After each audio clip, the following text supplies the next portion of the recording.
Ladies and gentlemen, Mark Passio.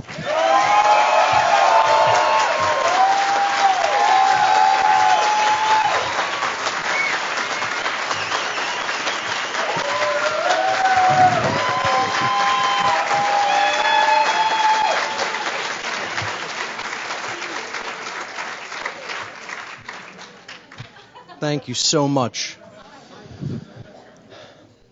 Thank you all for being here today at this phenomenal event with the greatest minds of our time assembled right here at this very conference.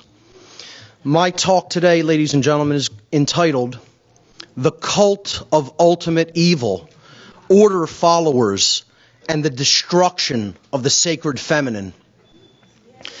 And I just want to put this slide up here at the very beginning to set the tone for what this entire presentation is going to be all about, because that is what the order followers of this world are actually taking aim at. They are taking aim at the goddess. They are taking aim at the dynamic of care that is barely still alive in our world. And ultimately, they are the ones who are going to snuff it out if it is to be snuffed out. Before we begin, I always start my presentations with a few warnings, if you will, or caveats, so people know what to expect. I think most of you know what to expect, but there may be some new listeners out on the internet that aren't familiar with my work, so I'll just run through this quickly. You will not be seeing or hearing anything new here today in this presentation. As the old saying goes, there is nothing new under the sun. And what that ancient phrase actually means is that the truth has always been here. It is eternal. It is up to us to recognize it. It has always been here, it always will be here, and it can ultimately never be destroyed. My presentation style has been described, rightly so, by some people as very intense and at times even combative. Some people here today are very likely to possibly be upset or angered by this information. So be it. If that is the case, so be it. Feel those emotions and run with it. The fact of the matter is that the truth itself, by its nature, is belligerent because it wages war against all forms of mind control. I don't present this information to be liked. I don't present it to be popular. I don't present it to make money. I don't present it to make friends. I don't really even want to do this with my time, as I've told many people in the past. I already know this information. I already understand it. I already live it. I already put these principles to work in my personal life. I present publicly because in the time we're living in, there is so much overwhelming ignorance regarding this type of information that the fact that I do understand it and live it places me in a position of moral obligation to speak those truths to other people, to help them to understand it and then apply those principles in their lives as well. Every person who wants to take away real value from watching this presentation should make a deliberate and conscious effort to do two things. First, set aside your perceptions of me as the presenter. This includes things like how I look, dress, or sound. Paying attention to such trivialities will distract mental focus away from the message that is being delivered. The information is what is critically important, not myself. Be consciously aware. Secondly, be consciously aware of any impulses that you may have to reject the information presented during this presentation based initially upon your initial emotional response to what you are hearing, because you may be angered, because you may get upset by some of the things I'm about to say. Be aware that it is a logical fallacy to try to judge the truthfulness of any given information just based upon how you feel when you first hear or see it. So with those caveats being laid out there at the beginning, let's jump in with the definition of an order follower. What exactly is an order follower by definition? An order follower is a person who does what someone else commands them to do and who has therefore attempted to abdicate their free will and their personal responsibility for choosing their own actions based upon correct determination of the morality or immorality of a particular behavior. That is the definition of what an order follower is and does. Okay, so they're just acting on rote based on what someone else told them to do without making conscious judgments regarding whether that behavior is morally right or morally wrong. That's the definition. There are three main types of order followers. I call the first type the abdicators, the people who attempt to abdicate their personal responsibility. These are individuals who do what they are told to do by a perceived superior without first judging for themselves whether or not the action they've been ordered to perform is morally right or wrong. They're attempting to abdicate personal responsibility for that judgment call. Those are probably the largest group of order followers. Most order followers fall into this category. The second group is who I call the well-intentioned, and we're going to talk about intention versus reality later on. The well-intentioned but incorrect. These are individuals who erroneously believe that they have correctly determined the morality of an action that they have been commanded to perform, and so they then willfully choose to carry it out. They believe that they are doing the right thing, in other words, although that belief is not true. It is an incorrect belief. And then there are the people who just don't give a damn. There's something deeply broken in them, possibly genetically broken. These are the psychopaths, whether primary or secondary psychopaths. These are individuals who consciously do recognize the immorality of an action that they have been commanded to perform, yet they willfully choose to carry it out anyway, knowing fully that it is wrong and violates someone else's rights.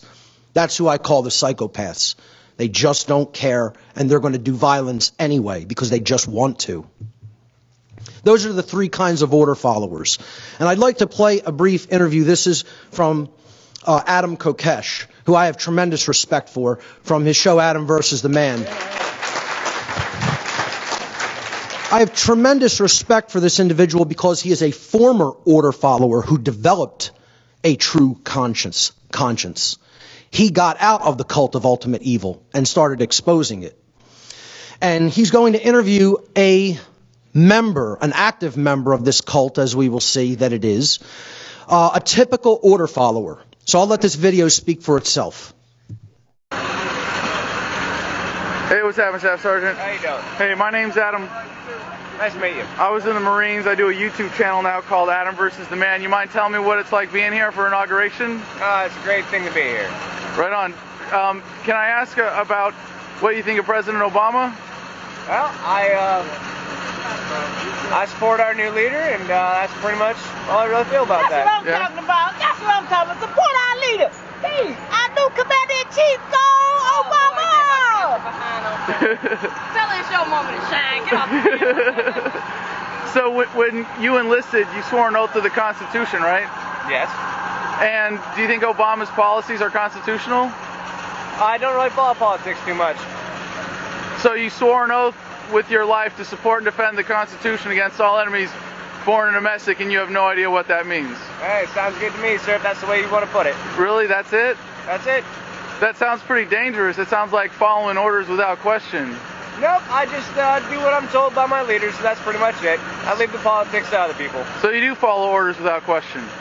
From my leaders, yes. Yeah. So if they told you to do something that was immoral, you wouldn't question it. You wouldn't wonder what the basis of that was, or where that order came from, or what its real purpose was. You just do it because someone told you to, and they're paying your paycheck. Hey, whatever you want to say, sir. Hey, don't call me sir. I was a sergeant. There you go. I worked for a living. Okay. But I got out and I found out what was wrong with following orders without questioning them.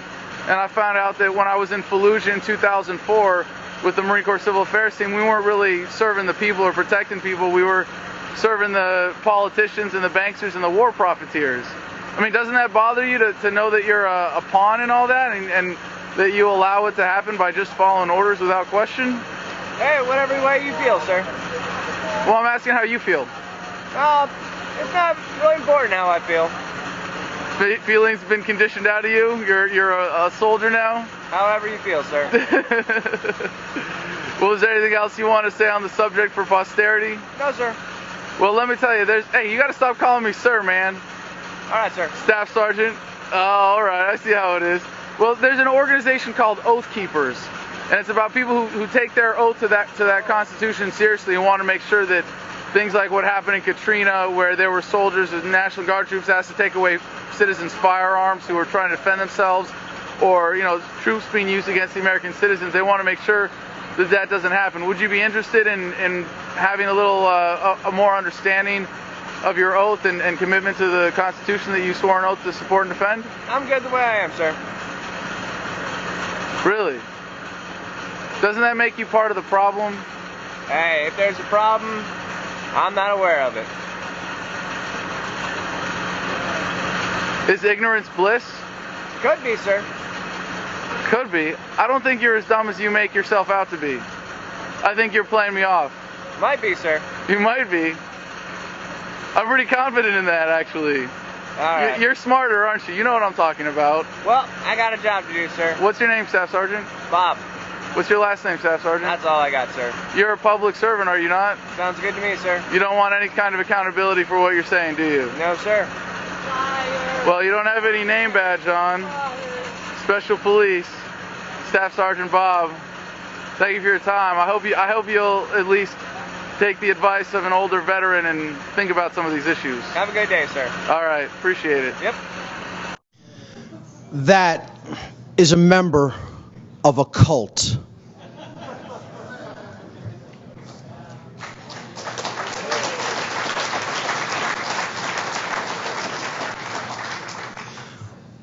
Order following, as I trust that everyone in this room just clearly understood from that graphic demonstration, is directly opposed to conscience.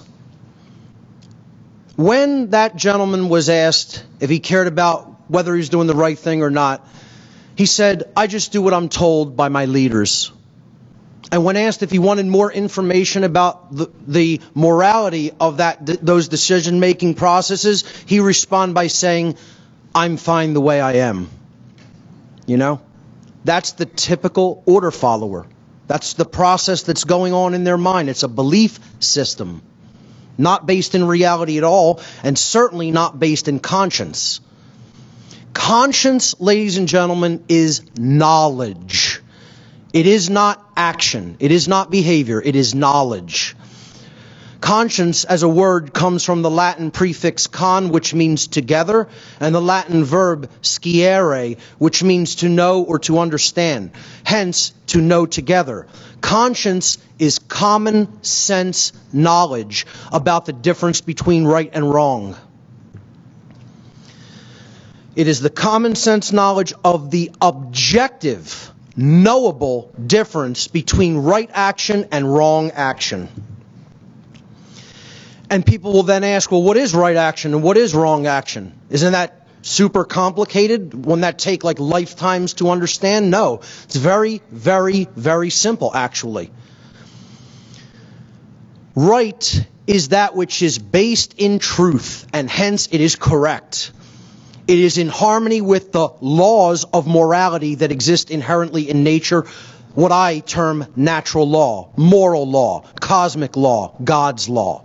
Whatever name you want to use for it, it's the laws of morality and the difference between right and wrong. Actions based in right do not result in harm to other sentient beings.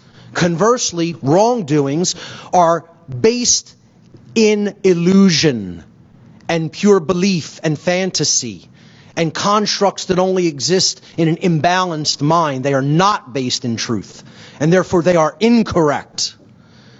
They are immoral because they stand in direct opposition to the laws of common sense to the laws of morality. Actions that are wrongdoings result in harm to other sentient beings. The biggest part of the problem we're facing on Earth is that the average human being, certainly not in this room, but the average human being walking around on this planet, does not understand what a right is and cannot give you the simple definition of a right. A right is an action that does not cause harm to another sentient being. If harm is resulting, the action is a wrong. If no harm is resulting to someone else, that action is reserved as a right. And it is quite simply that easy, that simple to understand. Unfortunately, 99% of people don't understand that, and therefore they don't exercise conscience. The exercise of conscience is the free will choice of right action over wrong action. Once you've taken in the difference between right and wrong, once the definitive knowledge of the objective difference between right and wrong according to natural law has been acquired by an individual. And order followers never exercise conscience. They are not acting of their own free will accord. They are attempting to abdicate that free will choice to someone else, who they are then just saying, I will follow what you tell me to do. If someone is following orders from anyone else for whatever the reason or intent, they cannot be exercising conscience, since by definition, the exercise of conscience means that someone is willfully and correctly choosing for themselves right action over wrong action, out of their own free will. The difference between the institutions of order followers today and all of the order followers that conducted some of the most heinous atrocities that mankind has ever witnessed. Soviet Russia, Mao's China, Hitler's Germany. There's no difference between them. They are just as immoral. They are just as incorrect.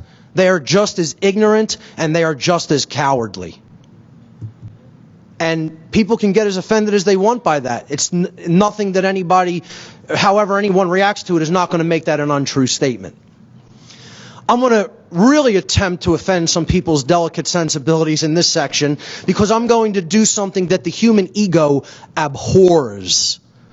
And that's make blanket statements, but blanket statements that are nonetheless 100% true. I'm going to make 3 true blanket statements regarding order followers. All order followers. 100%. 0 exceptions. Ever in the history of the world, these statements have been, are now, and will continue to be true forever. All order followers are bad people. All order followers are bad people.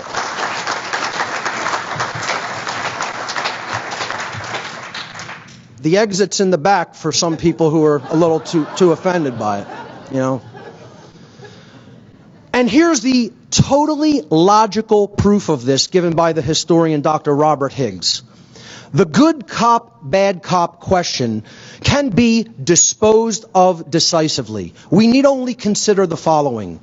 Every cop has agreed as part of their job to enforce the laws. All the laws, all of them. That is their job. That is what they have agreed to do. Many of the laws are manifestly unjust or even cruel and wicked. 3, therefore, every cop has agreed to act as an enforcer of laws that are manifestly unjust or even cruel and wicked. The inescapable conclusion based upon pure logic alone. Not even any heart-based intelligence, just pure logic by itself. The conclusion invariably is that there is no such thing as a good cop. There is no such thing as a good order follower, period, ever and never has been. Since no order follower is truly exercising conscience, And the order follower will carry out actions that they have been commanded to perform, even if those actions cause harm to other beings.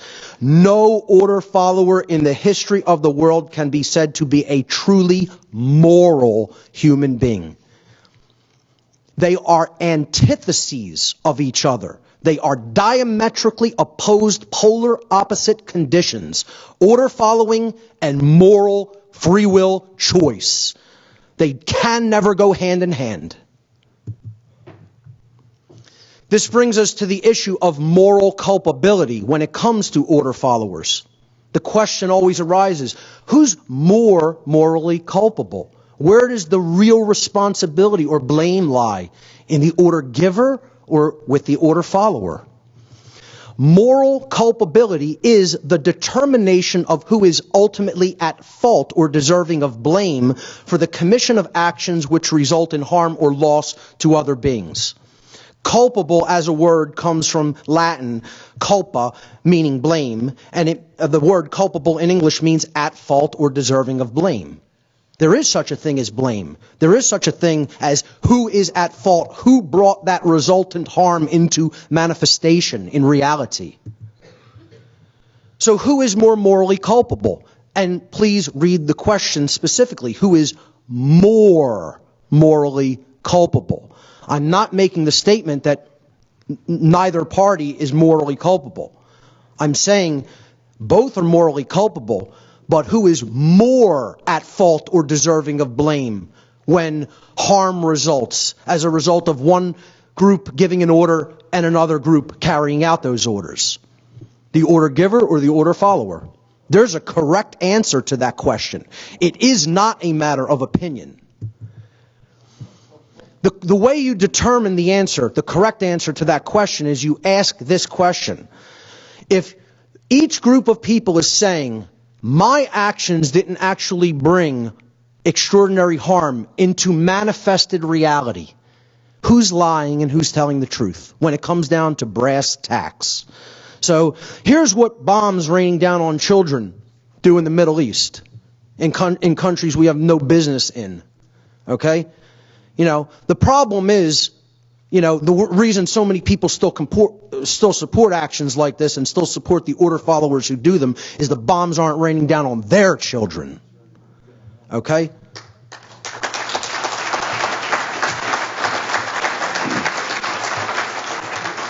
So who's lying and who's telling the truth? Well, the painful answer is those politicians aren't lying. Their actions didn't cause that. You could say their words had a part in it and therefore they're still morally culpable, but they didn't actually pull those triggers. They didn't drop those bombs. The order followers did those immoral behaviors.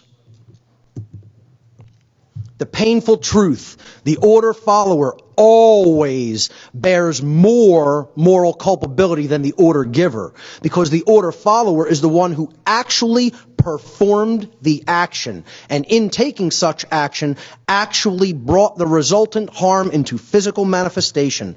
Order following is the pathway to every form of evil and chaos in our world. It should never be seen as a virtue by anyone who considers themselves a moral human being. Order followers have ultimately been personally responsible and morally culpable for every form of slavery and every single totalitarian regime that has ever existed upon the face of this planet. This is the result of following orders, invariably, to its inevitable conclusion: genocide, mass death, mass graves. People committing themselves to evil that they even know is evil, and they give themselves over to it because, hey, I was just doing what I was told. I was just doing my job. Just following orders.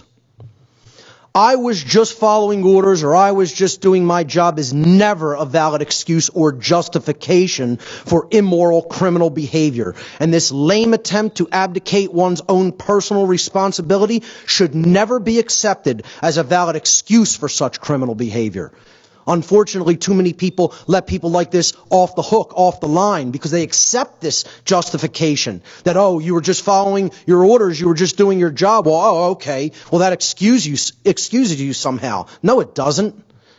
It doesn't excuse you of your personal responsibility to choose right action over wrong action, and never should be accepted as such. The word justification comes from the Latin noun jus, which means law or right in Latin, and the Latin verb facere, which means to make or to create. Thus, the word justification, with those two root forms together, actually means to create a right, to attempt to create a right which did not actually exist in nature. You're inventing rights. You're saying a wrongdoing can somehow become a right, something that you're allowed to do under the laws of morality. So, here's a little internet meme. This is a picture of a criminal who didn't obey the law here on the left side, and some other guys who are just following orders. Order followers are ultimately the servants of evil in the world. Evil cannot accomplish its goals or its objectives without people willing to carry out the evil, because they were told to carry it out. A great quote by Gandhi, he said, "You assist an evil system most effectively by obeying its orders and decrees," talking about the order followers in the world. An evil system never deserves such allegiance. Allegiance to it means partaking of the evil. A good person will resist an evil system with his or her whole soul. Beautiful quote. I wholeheartedly concur. I want to talk a little bit about intention, the intention of the order followers. You'll hear a lot of New Agers bring this up. Well, doesn't the intent matter? Doesn't what they actually intended in their mind matter so much? Absolutely not.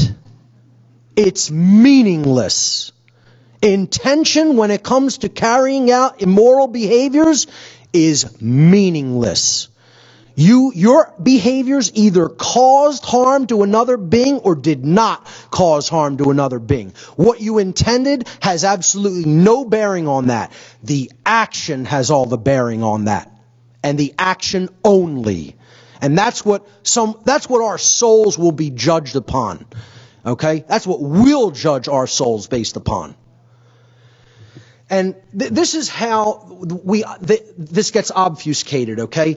How reality is actually structured and built, how we experience our reality in this powerful, very simple building block demonstration. It all begins with knowledge. Without knowledge, there is no foundation to understand how reality is built. There is no foundation to understand the real laws of attraction. This is why the order follower continues to do what they do, because they don't have knowledge, or they ignore that knowledge. Okay, they willfully refuse to accept it. Knowledge is the available information, the grammar, okay, all the components that we need to assemble and bring together.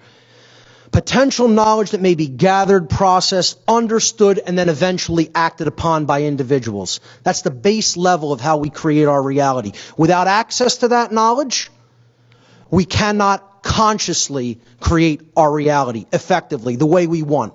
To create it without chaos, to create it in an orderly fashion, in a peaceful fashion, in a harmonious fashion. Upon the knowledge step of the reality building process, if you will, and what I'm building here, many will recognize, is the trivium process. The second step of this process is the understanding phase. Okay? It is the processes that take place in the human mind that are chosen by each individual based upon the available information that they've taken in. So this is where you're processing that data, and you're weeding out the inconsistencies, and you're coming to an understanding of it. You're grasping how it works. Without that knowledge being present, you can't understand. You cannot move to that second step at all. This is why dark occultists and people who want to keep the world in thrall, in slavery, always try to control the availability of information first and foremost. Because they want to cut people's ability to consciously create reality off at the root. The third step of this trivium process is wisdom. Right action. And you'll notice I put on all the building blocks, or lack thereof. Without knowledge, there's ignorance. Without understanding, there's confusion. Without wisdom, there is folly.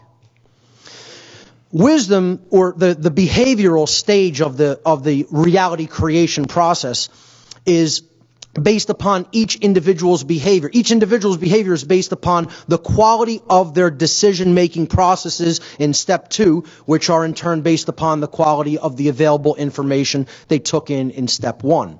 Then we get a result in the real world. We get a manifested result. Is it order? Is it chaos? Is it peace? Or is it destruction? Is it life or death? Is it what we say we wanted, or do we get the opposite of what we said we wanted, suffering? The manifested reality, the quality of the condition with which manifests in any society is always based upon the aggregate, the collective quality of the behavior within that society. This process is what all order followers do not understand.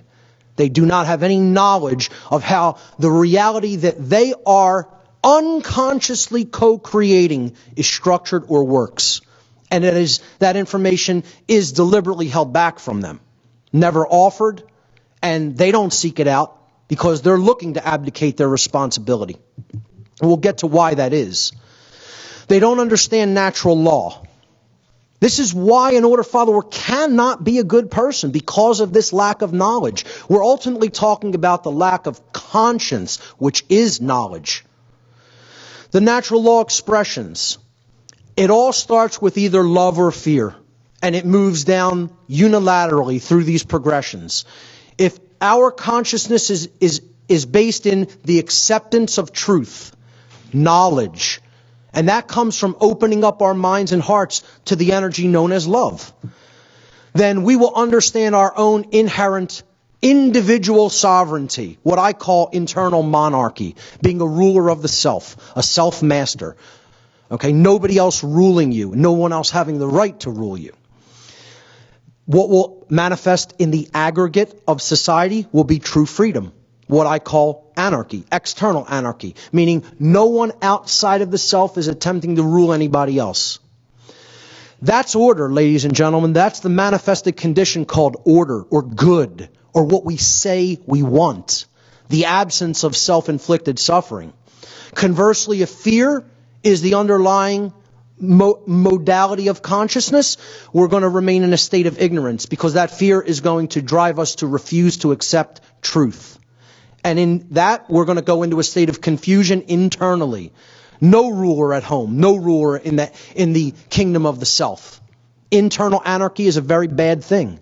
You need to rule within. This is the kingdom that you have the right to rule. Your own thoughts, your own emotions, your own actions, and nothing else. When we're in that state of internal anarchy or confusion in the external realm in our society, control results, or slavery would actually really be a better term. External monarchy, rulership by an elite class. And that's chaos, which is what we have now. We're in this bottom stage here on the far right-hand bottom corner. Manifested evil. These energies, these expressions of natural law always work unilaterally. You cannot jump columns. Once you start with love, you cannot jump over to the right-hand column. Once you start with fear, you cannot jump over to the left-hand column. Okay? The order follower never understands cause and effect, and that's another reason that their intentions are meaningless. Only understanding how reality works, how we are getting the result of what we put out into the universe, often over a time lag. Okay? That's the hard part of recognizing the laws of cause and effect. Only when we understand how those dynamics work do we understand we are getting what we have put out there through our own behavior. Every cause has its effect. Invariably, it is law. Every effect has its cause. Everything happens according to law. Nothing happens by chance. Cause and effect, however, are often separated by time and space, which makes the understanding of the laws of cause and effect sometimes difficult, because as soon as you do an immoral behavior, an anvil doesn't drop on your head from the sky. It would be nice if it happened that way, but unfortunately it doesn't work that way. What happens is, as more immoral behavior builds up in the aggregate of society, in the collective of society, of any given society, the more chaos and slavery is going to result in that society. This is called the law of freedom, as I call it. Freedom and morality are directly proportional to each other. The order follower also doesn't understand this law of the universe that is inherent to creation and can never be changed. Nothing any being in creation does can ever change this law, because it is a natural, inherent law built into the fabric of reality. The aggregate amount of truth and morality present in the lives of the people of any given society is directly proportional to the amount of freedom and order in that society. And it is inversely proportional to the presence of chaos, tyranny, and enslavement in that society. More simply put, as morality increases in the aggregate of a society, freedom in the aggregate increases in that society.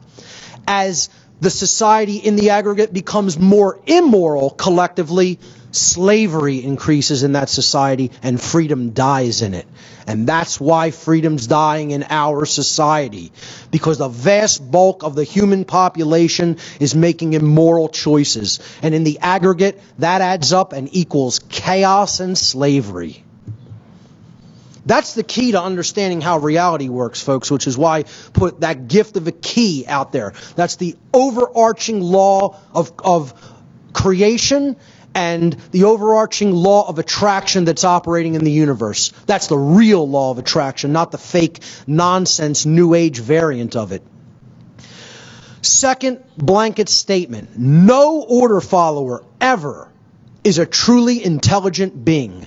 No order followers are truly intelligent. Now, an order follower can be an intellectual being, but they cannot be an intelligent one. There's a huge difference between the two. Oh, you could know how to solve differential equations and solve complicated physics equations. Yeah, an order follower can do that. But what they lack is heart-based intelligence, the sacred feminine dynamic of true care. Therefore, they can never be holistically intelligent. Left brain intellect does not equate to intelligence. Only when we take in the generative principle of care and compassion that the right brain opens up to us can we become truly holistically intelligent. And since all order followers exhibit both forms of brain imbalance, left brain dominant tendencies when it comes to dealing with those they perceive to be their subjects, and right brain dominant tendencies when it comes to dealing with their perceived superiors, no order follower can be said to have a truly balanced brain or balanced psyche. Therefore, they cannot be holistically intelligent. One way you can actually scientifically prove this is through brain scans, PET and SPECT brain scans, which I touched on early in my work in the What on Earth is Happening series. This is a brain scan from the ventral view, the underneath view of the neocortical brain, of a person who is in the state of what's known as EEG coherence, which means global brain balance between hemispheres. The right and left brain hemispheres are operating in a state of balance. Holistic intelligence is at work in this person. That's the typical brain of an order follower. Those black areas are not damaged physical areas of the brain. They are areas of electrochemically deadened activity in the neocortex of the brain. Scientifically provable with the most advanced type of brain scans available today. And that's what a person with a completely imbalanced brain looks like. In other words, your typical order follower. The reason for this is because the left and right brain hemispheres govern different types of functions when it comes to human capacities. The left brain is the analytical, logical, repetitive and organized and detail-oriented part of the brain, the analysis-oriented part of the brain. That's the intellect, the masculine component. Then there's the feminine component, the intuitive, the compassionate, the nurturing side of the brain, the sacred feminine component of the self, if you will. It's creative, it's imaginative, it's compassionate, it deals with the big picture, intuition, etc., creativity. Without that sacred feminine component, a being is only a half human being at best. And the order follower is generally completely dominated by the left masculine brain hemisphere.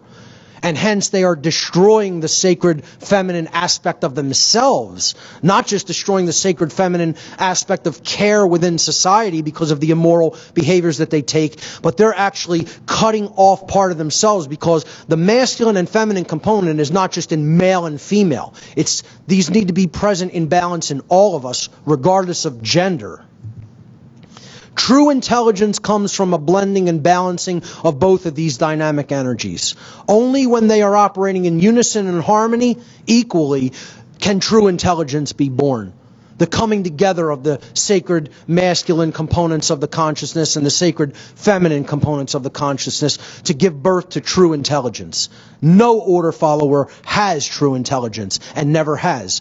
Only when you stop being an order follower can you develop true holistic intelligence.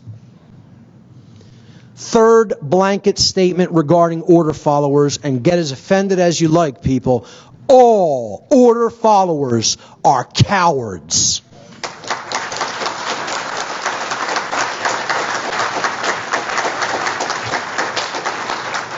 Since no order follower actually possesses the knowledge of conscience in the degree required, and the spiritual fortitude in the degree required to refuse to obey the commands from their perceived so-called quote-unquote superiors, no order follower can ever be said to have true courage. True courage versus what people think of as courage are two vastly, dynamically different things. True courage is saying no to evil. Be that guy. Be that guy. There's true courage. Where for not giving the Nazi salute, he could have been shot on sight. To stand up and say, no, I will not comply. I will not go along with the crowd because they're wrong. And if I'm in the minority of one and I'm in the right, I'm going to stand in the truth, regardless of what that means for what happens to me. That's courage. That's courage.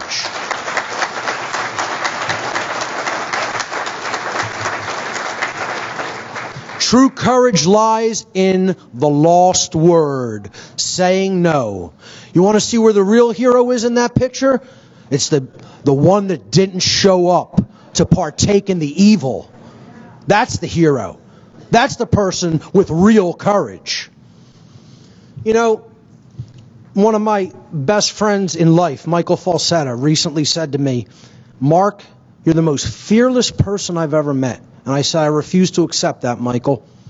I am not fearless. I have fears. Many of them. True courage is not the absence of fear.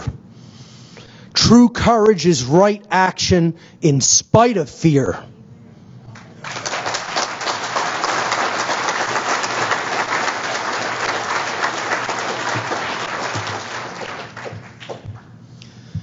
Next section, and this is where I start to introduce the concepts of what cults are and their methodologies. Modern institutional order followers, and let's just, not mince words or be too verbose here. I'm talking about the police and military, are cult members. Modern institutional order followers, the police and the military, are cult members. They're not like cult members, they are cult members, provably. To understand what a cult is, we first have to really understand what religion is and means.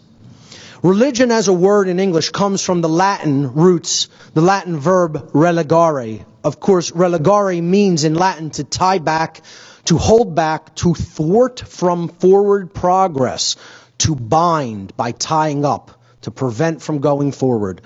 What a false religion is, okay? I want to qualify that by saying all false religions. False religions are systems of control that are based in unchallenged dogmatic belief, which holds back the progress of human consciousness. It holds back the proper understanding and reception of the laws of morality, the understanding of the difference between right and wrong behavior. That's what a false religion does. True religion unites us to something. It reunites us to natural law. It reunites us to the divine spark within all of us. And I would make the claim there's only one true religion, and that's truth itself. Just my take on what real religion is all about. If I had a religion, I would define it as the truth, period. That brings us to the question, what is a cult? If we have to define what a cult is, how will we go about doing that? You know, most people think of cults, and rightly so in these cases, is what we might see in like Stanley Kubrick's Eyes Wide Shut movie. You know, a powerful elite class, meeting together and doing perverse sexual rituals.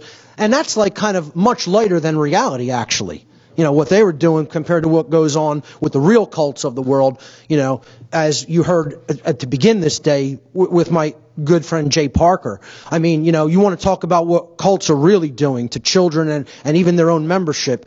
It goes way beyond what's depicted in any Hollywood variants, okay? So this is Bohemian Grove. This is the kind of strange rituals that the elite of our world, the so-called elite, highest levels of banking and politics and media and entertainment, etc., partake in out in the California redwoods. But if we had to define what a cult actually is, this would be my best definition of it. It's a system of religious veneration and devotion which espouses beliefs that are dangerous, especially to the lives, rights, and freedoms of those who are not its members. That is what crosses over the line of being a religion just based on belief that holds back your understanding of truth, and when it goes into the realm of being a cult. A cult's beliefs are dangerous to others because cult members erroneously believe that they have rights which they actually do not possess in nature. This is what real modern-day cult members look like, more so than the images you just saw on the last slide.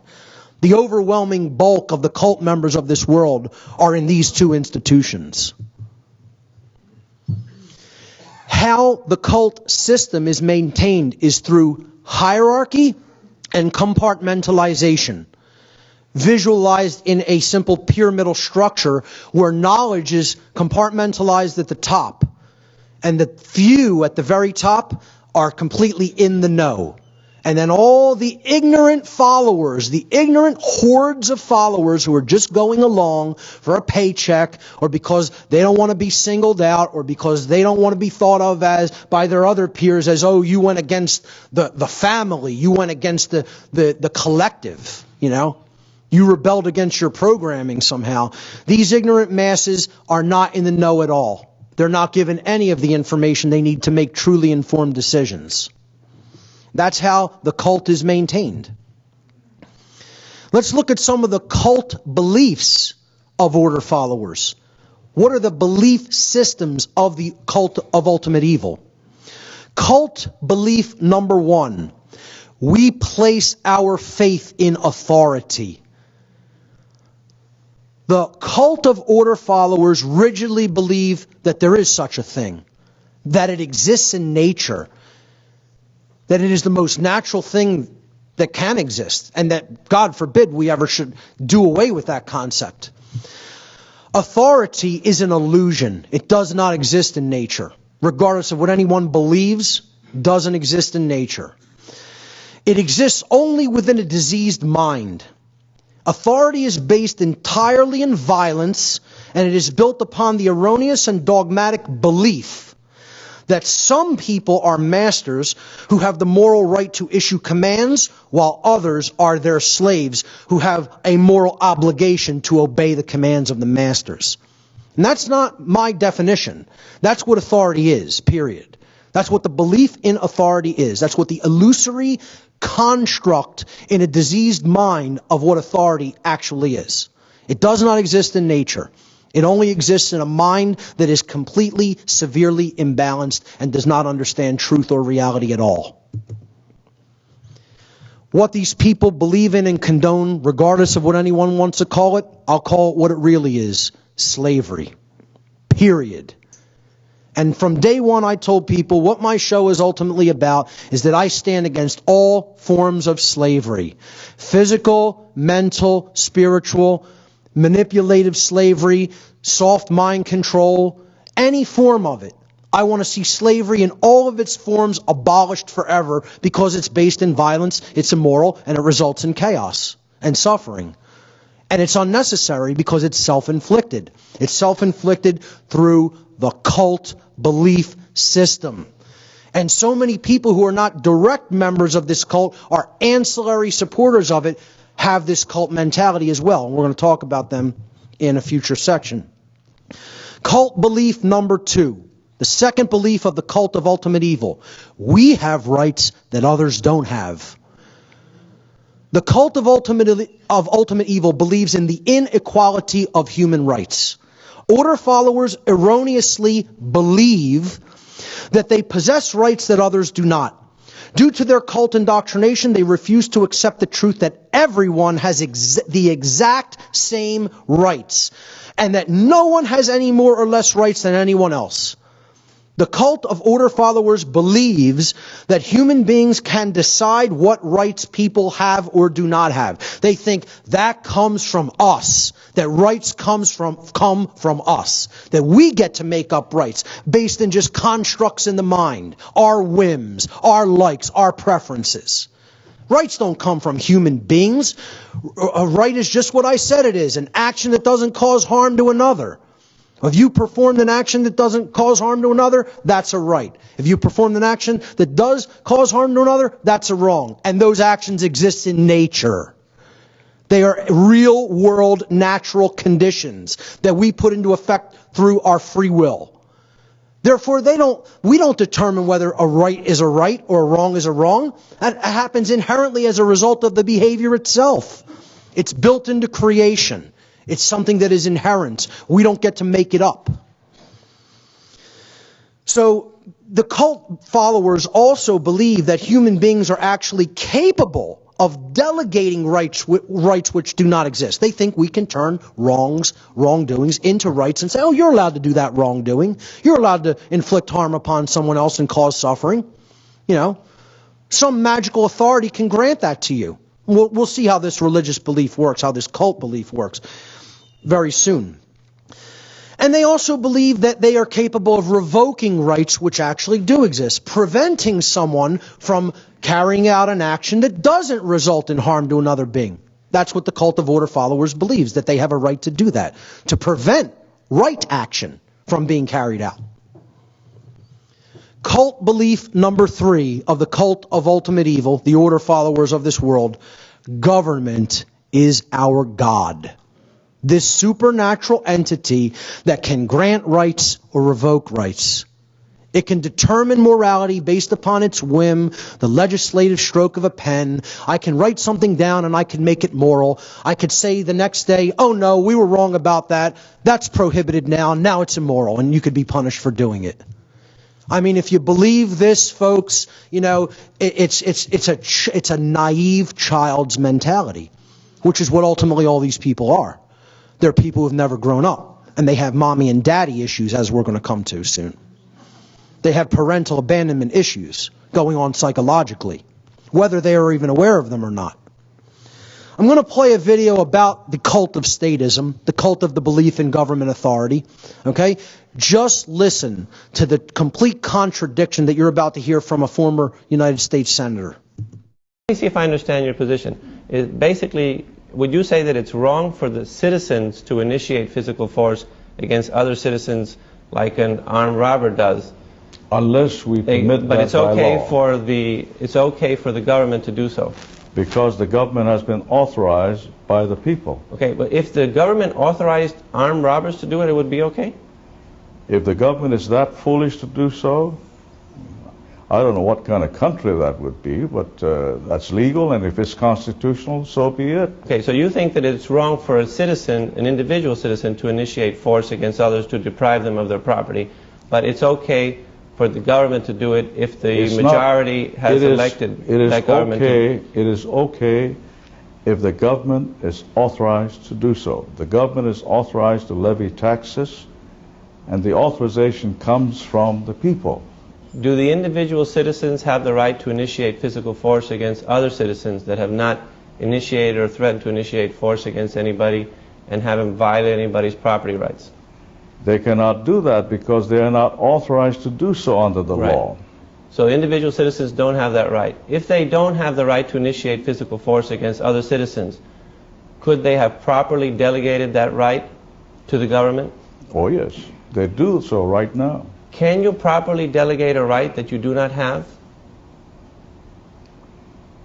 You can give the right to their representatives to make laws that will authorize or make prohibitive certain activities. So you think that you can delegate absolutely. a right that you don't have? You can properly delegate a right that you don't have? You cannot tax your neighbor, but you can authorize me as your senator to vote for a program that will tax your neighbor. Okay, so if you say that a person can properly delegate a right that they do not have, is that correct? Yes. Okay, well, I don't have the right to use your home in Hawaii, right? But could I delegate that right to some of my friends? No way. Right, so you really can't delegate a right that you don't have. You have to have the right in order to delegate it, We're talking right? about the government here. Right, but you agreed that the individuals do not have But the right. you can authorize the government Right, but did to you take agree? over my residence. Okay, but did you agree that the individuals did not have the right to initiate force against the other individuals? They don't have that right. No. So Although then, some people think they do. then they could not have delegated that right if they didn't have it. They would delegate authority to us, their representatives, to make laws in their best interest. So even if they don't have the right, they can delegate it to somebody else. To make laws that might Right. do that. So then you think that you can actually delegate a right that you do not have. The individuals do not have the right to initiate force against others. I would suppose. As individuals. Well, if they get together, then all of a sudden they have the right? If they authorize the government to do so, yes. Well, if If nobody... they authorize the government to enter into a war and kill people, that's a right. It seems like there's a contradiction there as far as if you say that all legitimate governmental powers derive from the people.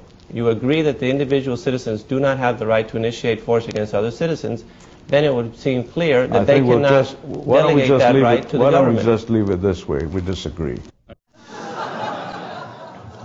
Why don't we just leave it at this? I'm in a cult and government is my God.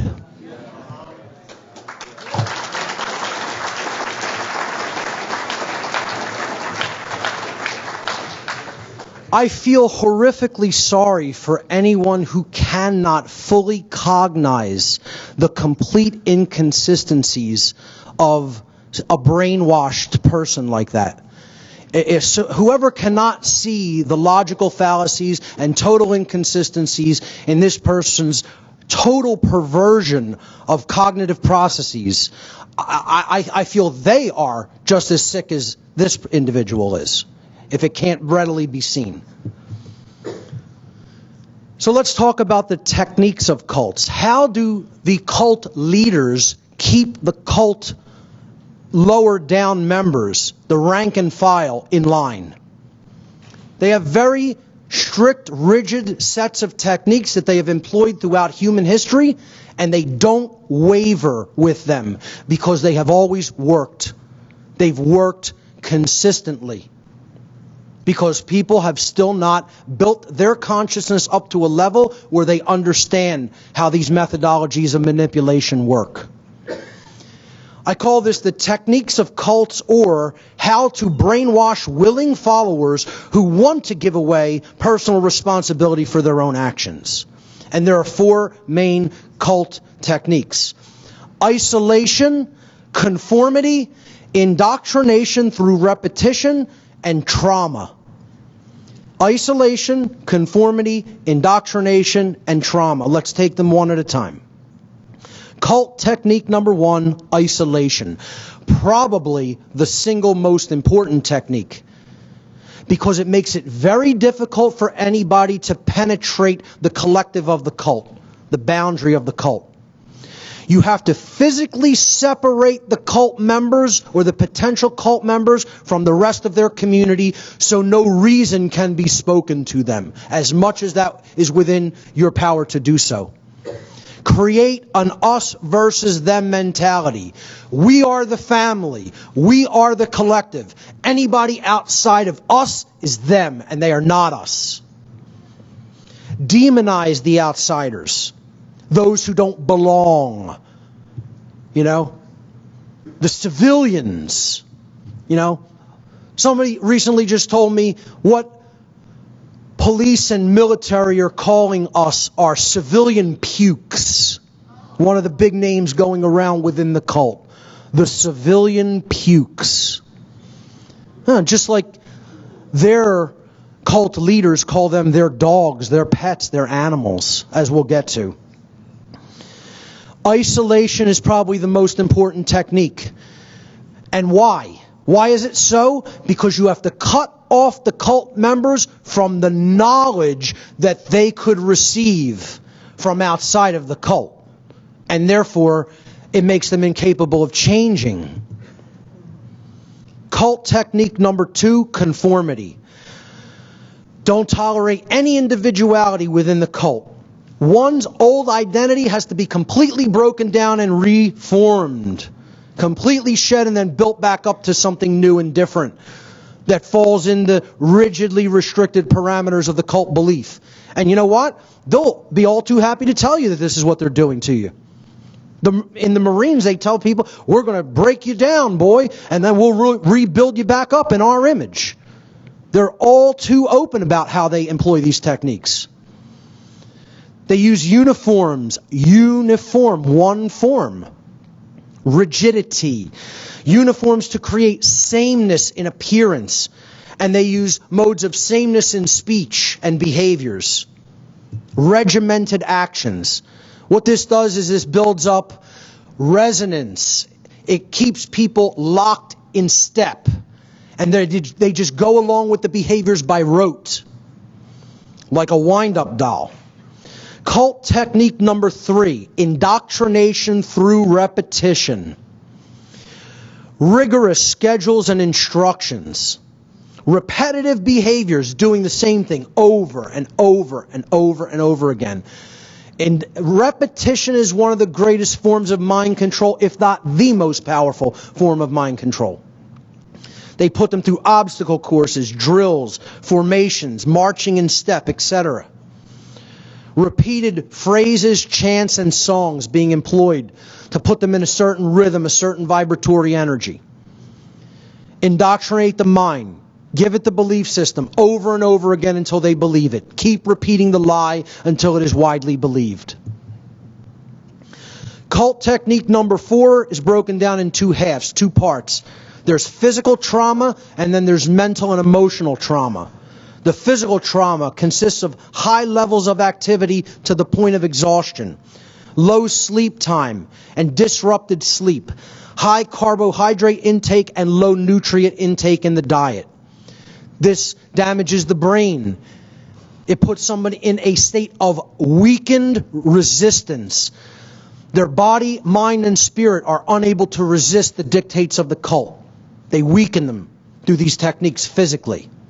And then they use emotional trauma to weaken the spirit. Verbal and psychological abuse heaped at them continuously, constantly telling them they're not good enough. Unexpected, sudden, or shocking scenarios create trauma, create a situation. Oh, you have to jump up in the middle of the night and respond to this scenario that's happening. A perpetual atmosphere of fear. And as we saw in the natural law expressions, fear can only lead to ignorance, confusion, control, or slavery, and ultimately chaos. That's all it can ever lead to. Can't ever lead to any of the good expressions of natural law, knowledge, understanding, wisdom, freedom, sovereignty. Can't lead to any of those things. Certainly can't lead to order and justice in a society. And that's why they employ these 4 overarching methodologies. And you see, I've used images of the modern day cults. But you know what? These are the same with every single destructive religious cult that has ever existed on the face of the earth. The techniques are the exact same, identical. The cult rank and file membership of the cult of ultimate evil, which I'm talking about, the order followers, the police and military, are viciously, symbolically, occultically mocked by their cult leaders. And I talked about this at Free Your Mind 1 back in 2011 in Philadelphia. I gave a presentation called The Occult Mockery of Police and Military Personnel, where through firsthand experience of being involved in a satanic cult myself with the cult of ultimate evil's leaders, the people who actually direct these cult members, these order followers, being around them in that satanic cult, firsthand from their lips to my ears, when I was a membership of that cult, in the membership of that cult, they expressed what they think about their order followers, the people who protect them and their agenda. And the only thing they ever call these people is their dogs or their pets. That's it. They look at them as attack dogs on leashes. You'll attack when I tell you to attack, dog. You'll sit when I tell you to sit, dog. You'll sleep when I tell you to sleep. You'll eat when I tell you to eat. And they give them dog tags to wear around their neck. And they put all kinds of dark occultic symbolism all over their brain. The checkerboard floor of the house in Freemasonry represents total ignorance, total unconsciousness. The complete lack of understanding of the difference between right and wrong is what the checkered floor represents. Well, why would the cult leaders wrap it around the brain of their followers? Around the brain, symbolically. And then let's throw an inverted pentagram that represents the destruction of the human spirit and the raising of dualistic tendencies, duality, confrontation, conflict, us versus them mentality. You know, put that right on the third eye and the crown chakra, why don't we? Yeah, we're not ritualistically mocking anybody who doesn't even understand our language, our symbolic language. No. They call them their dogs, and that's what they're doing, getting to eat their worthless fiat currency out of a trough, out of a dog bowl. The supporters of order followers constitute ancillary cult membership. They are ancillary cult members, secondary members of the cult of ultimate evil. And you know what? There's a whole lot more of them than there are the main membership of the cult. A whole lot who support what this cult does, thinking that they're doing something that is good or can lead to something that is good. This is the exact dynamic that I'm talking about of ancillary cult members. The supporters of the order followers, because they're my husband or my son or my brother, etc.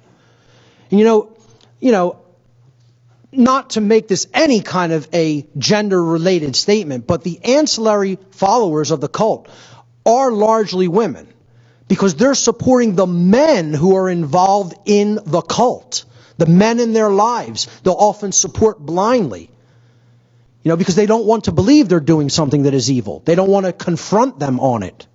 And that's what women have to step into, a infinitely more powerful role that they have within their capability to change this world through the non-support of these cult members, the non-support of dominators. When they step into that kind of power, that's when women are stepping into the true sacred feminine power of real care, real heart-based intelligence, and that's where is going to be their power to completely transform this world.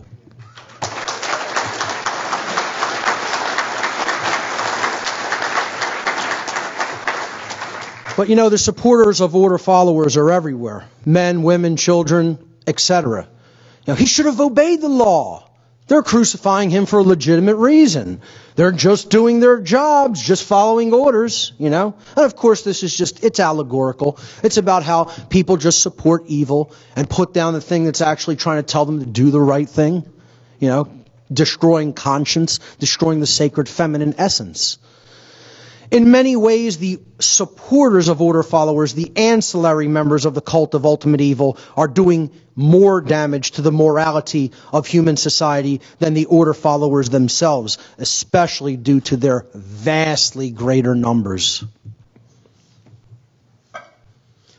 Order followers and their supporters are the true destroyers of this world.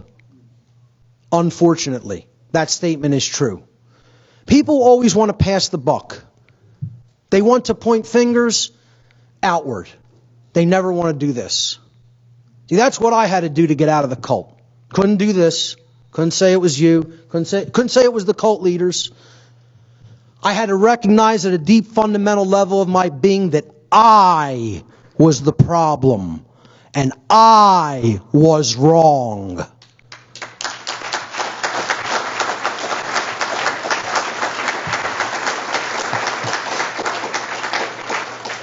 You know, we want to pass that responsibility on to, the people in the upper echelons of power, the politicians, which aren't really in the upper echelons of power, they're the puppets.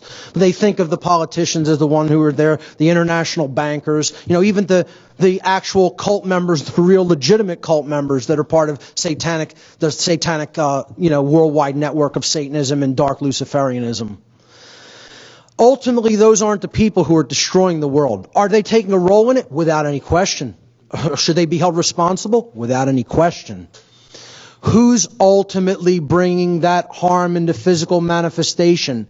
The people who follow their commands. The people who enact their agenda through their behavior.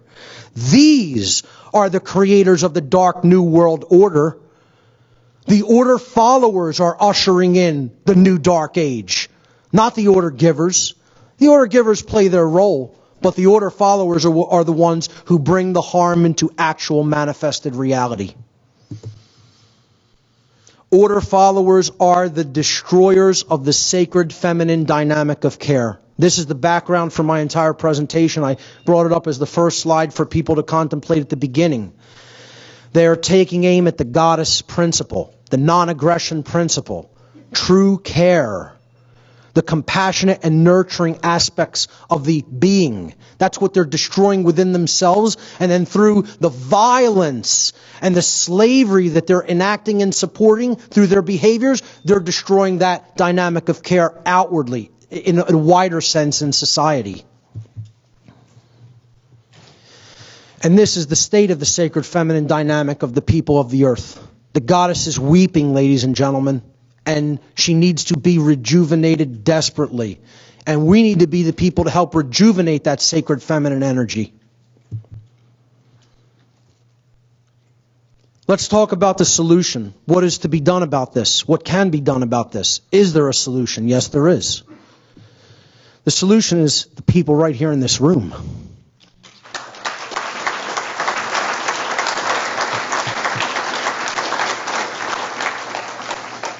And those who these words will reach and resonate with wherever you may be watching from.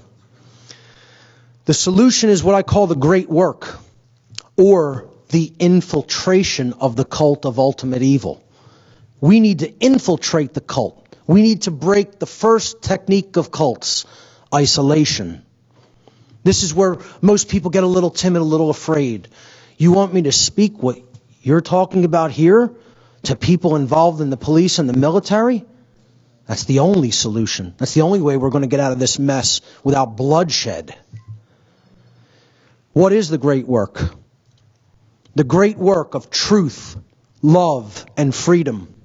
A new kind of symbolic seal, a symbolic sigil, if you will, that communicates everything that is of ultimate importance. The light of the Creator, the light of natural law. The understanding of conscience is what that I ultimately represents. We need to stop thinking about that as the dark occultists, the dark Illuminati.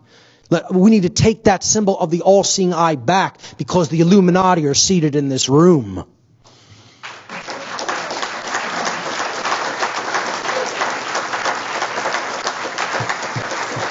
We are illuminated with the knowledge of the difference between right and wrong behavior. That's what that eye ultimately represented throughout history. To do the great work is to do the hardest work there is to do. It is to try to move the human race into uncharted territory, into the unknown country, into a place that many fear to go because they've gotten so comfortable in their slavery. The great work is the arduous task of influencing others. Okay? And this happens once you've become illuminated with the knowledge of the difference between right and wrong. You got to start there first. You got to get your head straight. You got to get your soul straight. Then you can assist with others. But that's what the great work is. The great work begins once you've healed yourself. Then you could start influencing others. That's doing the great work. It's the arduous task of influencing others to abandon their false religions, the dogmatic and dangerous beliefs which hold back the progress of consciousness by impeding the reception of truth and natural law. Doing the great work is to help others to realize that in supporting and condoning the legitimacy of authority and government, that they have actually been supporting and condoning the legitimacy of violence and slavery, and that they were immoral for having done so.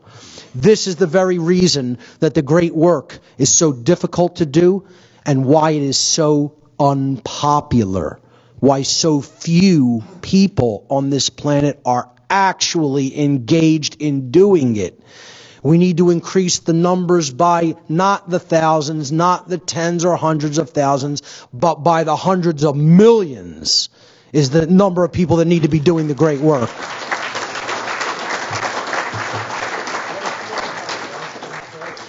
Involved at the highest level of doing the great work is our own deep understanding of the psychological factors that are at work in the order follower. Because if we don't have that knowledge, how could we possibly help them to heal and overcome this condition of being indoctrinated into a cult? So we have to understand where their mindset is. Why are they acting in the capacity as order followers? What's going on in their mind and soul that's making them want to behave this way? And this is what I call the tree of evil, okay? It's willful ignorance, but that's just the top portion of the tree, the leaves and the little twigs. Then we go to the branches, the refusal to own one's personal responsibility, the fear of personal responsibility. That's at a deeper level of the imbalanced psyche. Then we go deeper into the darkness, deeper into that world of dark matter that needs to be drudged up and transmuted. You know, the long dark night of the soul, the shadow material, if you will. The trunk of the tree is self-loathing, self-hatred. And the reason these people hate themselves is because they have a very deeply instilled lack of self-respect and self-esteem. And there's often an overarching, underlying reason for that. Because they have parental abandonment issues, which is what I call the roots of the tree of ultimate evil.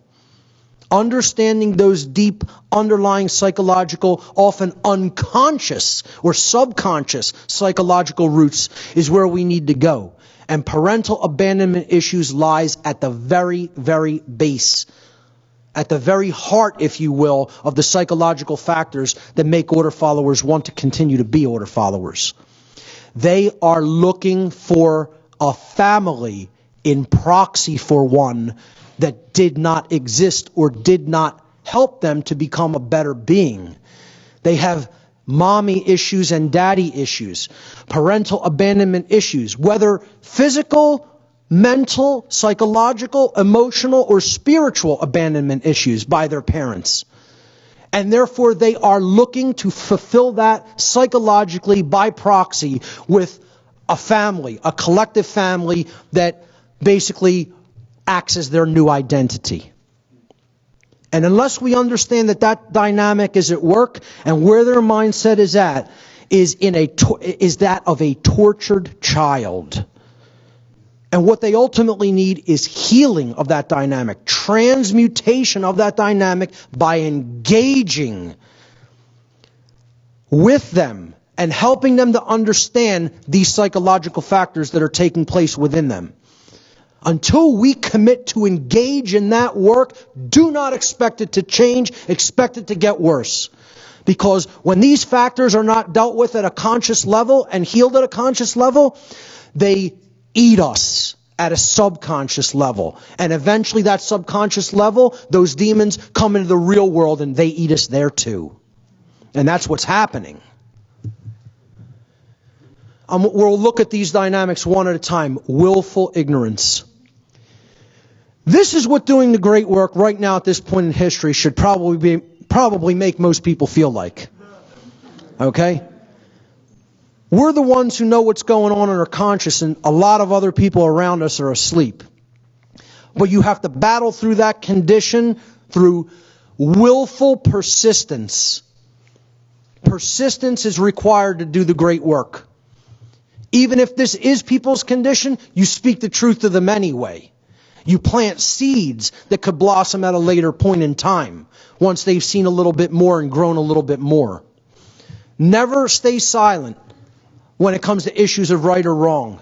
You have to speak that truth out into existence, into the universe. The fear of personal responsibility. Again, the abdicators, the biggest group of order followers. This is what they don't want. You heard the typical order follower that Adam Kokesh interviewed. You're trying to, abdicate that personal responsibility, aren't you? And he says, sounds about right. Par for the course. Just admitting it. He doesn't want that obligation on him. Well, you know what? Doesn't matter. It's on you whether you want it or not. An individual's personal responsibility to choose right action over wrong action for themselves is always their own and can never be, quote unquote, given away to someone else. One can only make the claim, the erroneous claim, that they are abdicating personal responsibility for such moral decision making to someone else. You can't actually do that in reality, in nature. You can only make the claim that you're doing it. And it's a false claim at that. It can never actually be done in reality. More simply put, an individual is always responsible for their own actions. There are no cop-outs, pun intended. You cannot pass the buck to someone else. I love David Icke's quote on this from one of his early books. He said, "Accept responsibility for yourself and your actions, thoughts, and words. You alone make choices. You alone are answerable to the consequences of your behavior. The feeble excuse that your boss required it, the establishment expected it, holds no truth or justification. What is the point of having principles if you allow others to dictate your behavior? At the end of the day, you will judge your performance and the contribution you have made to creation. It will not be based on what another expected of you or what you did because you felt trapped."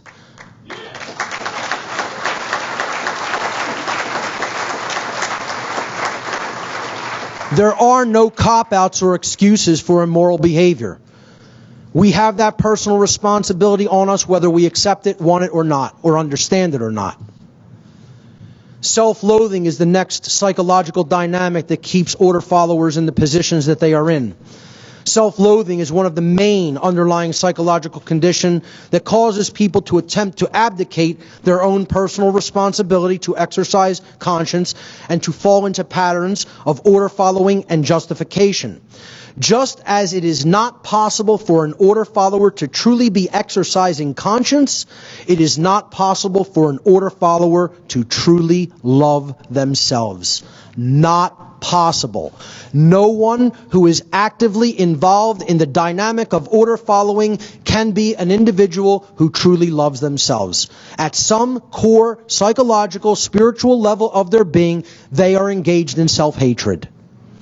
Self-loathing is created when an earlier trauma technique of the cult has been suppressed and buried into the subconscious mind instead of being confronted, dealt with, and healed directly.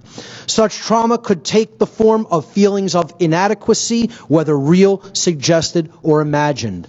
And that brings us to parental abandonment. That's what's creating those feelings of inadequacy. See, this image is what's known as a golem, a being that isn't actually imbued with a soul but can perform rote behaviors. And it's holding this sign that says, I have suffered, and therefore I shall cause suffering. And that is the path to slavery. That is the mindset of the perfect slave. Anyone who wants to just continue to inflict harm and suffering just because they've gone through harm and suffering themselves is putting themselves into a deeper prison. The only thing that can ever heal self-loathing is self-respect. The word respect itself comes from the Latin prefix re, meaning again, and the Latin verb spectare, meaning to look at. Only self-respect can heal self-loathing and therefore help to put an order follower on the path to conscience. Working with the shadow material of the self is some of the most difficult work one can ever do, and that's why most people turn around and run away from it 1,000,000 miles an hour in the opposite direction. Because looking in that mirror is the most difficult place to look. And when I got out of the cult that I was involved in, it took long, hard hours of self-introspection and what seemed like endless days of suffering that would never end. Because I had to keep delving into that shadow material and working with it and saying, hey, you caused this. You're part of this condition. You're part of the continuation of this evil. And you have to change what's going on in here and here if anything out there is going to change. And most people don't want to do that work. That's what real respect is about. That's when I finally developed self-respect. It means to take another look at yourself. That's what you're respecting, looking at again, the self. All of these psychological conditions, willful ignorance, self-loathing, refusal to accept personal responsibility, it all comes down to the being is still acting at an inner level like the abandoned child because they did not receive the support from their parents, from their community, etc. And they're looking to the cult belief system as the proxy parent that they never really had fully developed. That relationship was never fully, truly developed. Which is why this connects so deeply in with Len and Honor's work, I can't even tell you. Conscious parenting. Good parenting is so big a part of the solution. You know?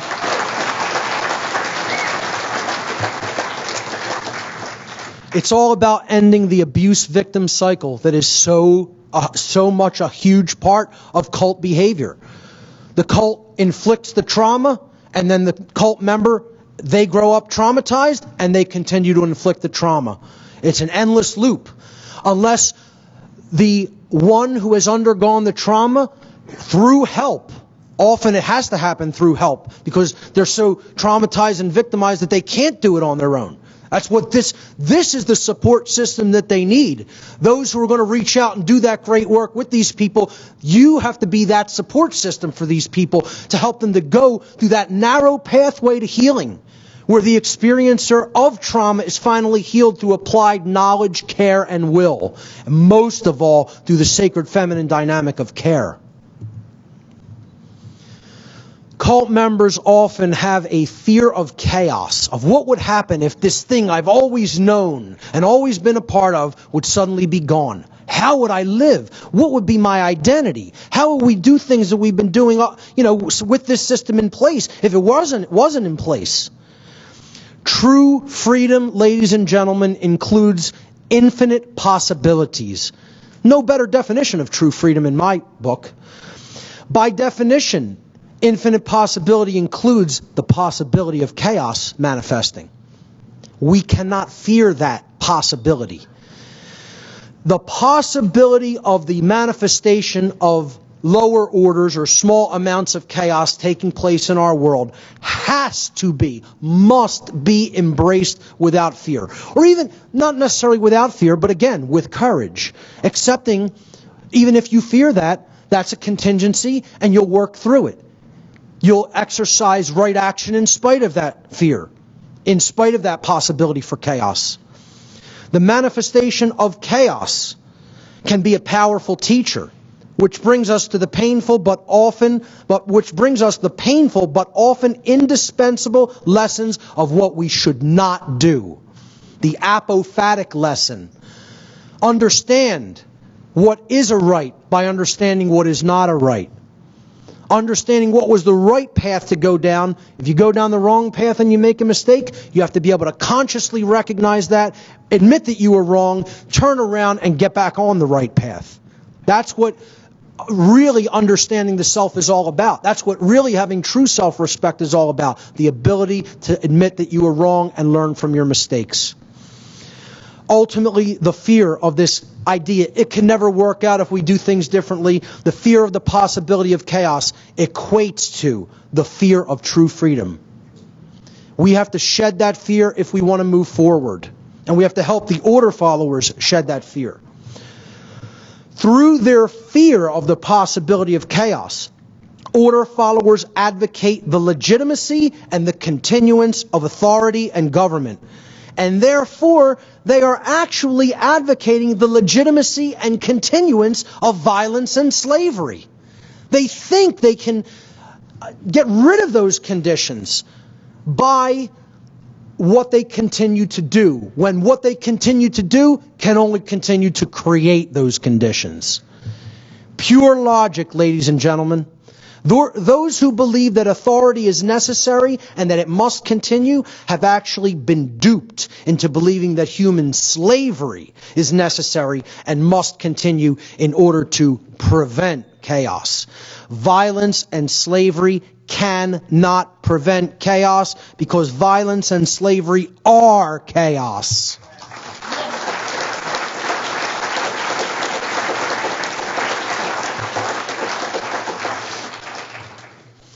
The last section I call Becoming Moral, Intelligent, and Courageous, Quitting the Cult. And I'm here today announcing I'm going to create a new campaign as part of What on Earth is Happening. And it is going to be called the Quit Your Cult campaign.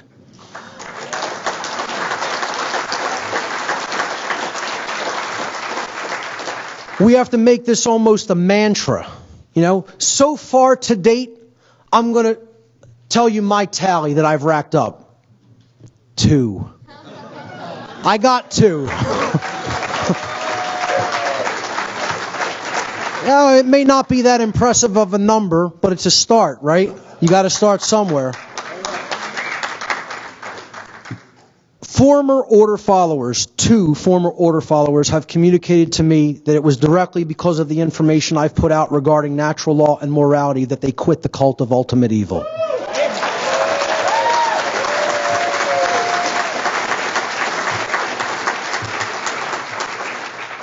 We need the return of the sacred feminine energy, which is the dynamic of true care, nurturing, and compassion.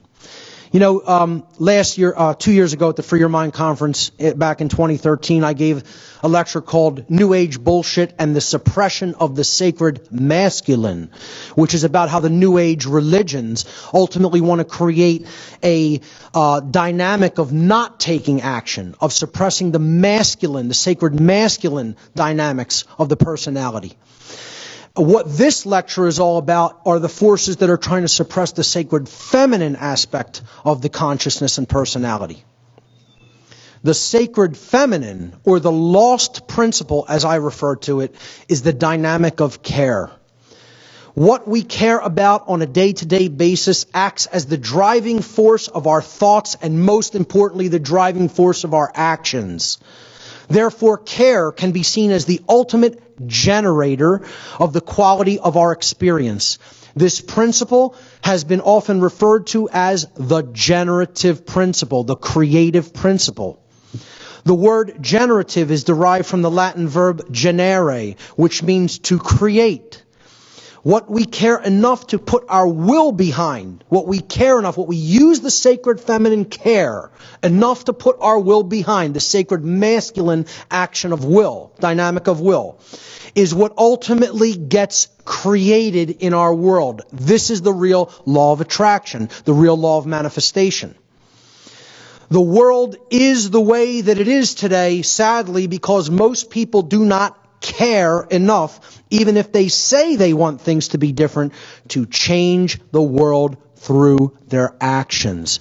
This is why the dark occult, the cult of ultimate evil, the order givers of the cult of ultimate evil engage in a ceremony yearly, a symbolic ceremony called the cremation of care, immolating care symbolically.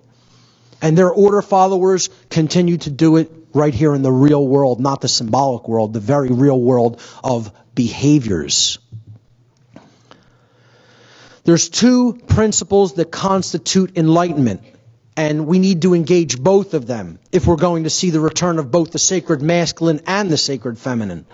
The sacred feminine principle is the principle of non-aggression, the non-aggression principle. The first pillar of enlightenment is this sacred feminine principle. It is also called the non-aggression principle. It states, very simply, do not engage in violence. Violence is the immoral initiation of undue physical force which one does not have the right to take against their fellow being. In other words, do not immorally initiate non-rightful use of physical power to coerce, constrain, or compel the rightful physical behavior or free will choice of other sentient beings. Don't engage in violence. Along with that, wedded to that, in union, in sacred union with that, is the sacred masculine principle of self-defense, which I talked a lot about at last Free Your Mind 2. The second pillar of enlightenment is the sacred masculine principle, also called the self-defense principle. This principle states sentient beings have the inherent right to use force to defend themselves from violence conducted upon them by another. Never to initiate that force, but to use it in response to violence that has been waged against them in proportion to that violence. That's the sacred masculine principle of self-defense. True enlightenment is the sacred union of both of these principles, the sacred feminine principle of non-aggression combined with and wed to the sacred masculine principle of self-defense. Only when we create that sacred union between the sacred masculine and sacred feminine within each of us are we going to see real world change happen. This is the alchemical wedding, as it has been referred to as. And it's beautifully, symbolically depicted here on the tarot card, the Lovers. Once again, I just want to reiterate the powerful role, especially that women can play in this sacred union of bringing forward the care and the compassion to help transmute the consciousness and the mindset of the order followers. Because let's face it, these order followers who are really bringing this harm into manifestation are largely men doing the bidding of their cult leaders. Okay, it just happens to be men are the physically stronger of the genders here on Earth, of our species, and therefore they're groomed for that role, the out of control masculine aspect, the dark masculine aspect. But women can play the powerful role of transformers if they step into that courage and they challenge the cult of ultimate evil, challenge its validity. On its face, it needs to be challenged. It needs to be recognized as inherently illegitimate authority and government and the violence that they conduct. So women can help men who are involved in that cult to break free if they step into that courage and they step into that sacred feminine dynamic. Then that sacred feminine energy can drive the sacred masculine energy. Because care ultimately has to drive the will. This is what was meant by the phrase, love is the law, love under will. Love has to be the foundation. Higher consciousness has to be the foundation upon which you build the sacred masculine will. So the sacred feminine has to be the foundation. That's true care. Then you could build the true will, the sacred masculine dynamic upon that foundation, that sacred feminine dynamic of love. The sacred feminine drives the sacred masculine action. And how ultimately the cult followers, the order followers of the cult of ultimate evil are going to have to break their mental bondage is through the use of the lost word. a very powerful concept in my work, which comes from the esoteric tradition of Freemasonry, as I will describe here. The lost word is a concept in esoteric Freemasonry, which represents a state of consciousness that has been largely lost to the majority of human beings. In order to speak the so-called lost word, a human being must work upon themselves in order to achieve a state of non-contradiction between their thoughts, emotions, and actions. In such a state of unity consciousness, that being has truly come to understand the self and the working operations of natural law, moral law. And in doing so, they've deeply realized the objective difference between right and wrong action. Or, as these concepts are referred to in Freemasonry, light and darkness, respectively. Light is truth and right action, and darkness in Freemasonry is ignorance and wrong action. And I'll just go back a slide. You'll notice the G, okay? The G stands for the generative principle, the sacred feminine principle that has to drive right action. The compass is compassion. It has to circumscribe our behavior, be the actual boundary conditions through which we operate in the world. Beautiful symbolic allegory if Freemasonry is properly understood. In the enlightened state of consciousness that is generated through the knowledge of natural law, conscience in other words, a human being is finally able to step up and speak the lost word, which is no. No is the lost word. No is the word of all power. We reclaim all of our power as sovereign beings when we say no to evil, when we say no to authority, when we say no to someone who is trying to tell us what to do against our better judgment and against what we know to be right. Okay? Only when we say no to those who would claim to be our owners, to those who would claim that it is they who will decide which rights we have or do not have, do we stop externalizing our power to anyone outside of ourselves, and in doing so, reclaim all of our natural rights. Sadly, very, very few people in our world have the knowledge, the care, and most importantly, the courage that is required to do this. See, that's the courage that the order follower currently lacks. They can only develop that courage to get out of the cult through the lost word of saying no to evil. Unfortunately, since so many lack that courage, that is why the all-powerful lost word is considered lost to humanity. But we can reclaim it. We can reclaim it through the knowledge of our rights, through the knowledge of right versus wrong behavior. Those who don't know will never say no to evil. See, the lost word is not only no, N-O, but it is also know, K-N-O-W. Knowledge is the transformer that we need to use to change the modality of consciousness that the order followers are in. When we know the difference between right and wrong through conscience, then we will step up and say no to evil. That is my recommendation to the order followers. You know, this is an internet meme I found. Just say no to gangs. I couldn't have said it any better, or maybe I could have. What they need to do is just say no to cults.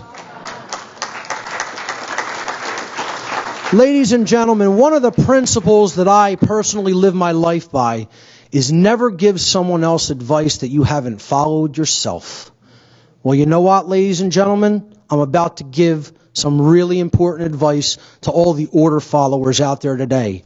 And I can do it because I followed that advice and I already did it. Quit your cult.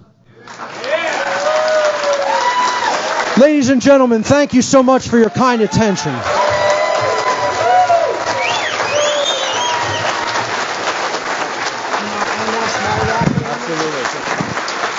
Mark Passio.